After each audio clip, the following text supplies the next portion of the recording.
ಹಳ್ಳಿಗೆ ಬಂದಿದ್ದೇನೆ. ಇಲ್ಲಿ ಹಳೆಯವರು ಹೆಸರು ಕಾಳು, ಕಬ್ಬು, ಮೆಣಸು ಎಲ್ಲ ಹಾಕಿದ್ದಾರೆ. ನೋಡಿ, ಈ ಅಜ್ಜನವರ ಪರಿಚಯ ಮಾಡೋಣ ಬನ್ನಿ. ನಿಮ್ಮ ಹೆಸರೇನು? ಆ ಅಜ್ಜನ ಹೆಸರು ದೀಕ್ಷಿತ್ ಅಂತ. ನಿಮ್ಮ ಹೊಲ ಎಷ್ಟು ಎಕರೆ ಇದೆ? ಅರ್ಧ ಎಕರೆ ಇದೆ. ಅವರ ಹೆಸರು ದೀಕ್ಷಿತ್. ಅವರ ಮನೆಯಲ್ಲಿ ನೀವು ಎಷ್ಟೇ ಒಬ್ಬರೇ ಇದ್ದೀರಾ?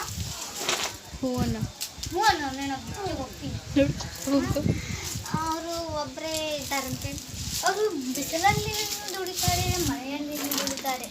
ಹೀಗೆ ಅವರ ಕಷ್ಟವನ್ನು ಯಾರು ಸಹಿಸುತ್ತಾರೆ? ಪೊಲೀಸರು ಮತ್ತೊಮ್ಮೆ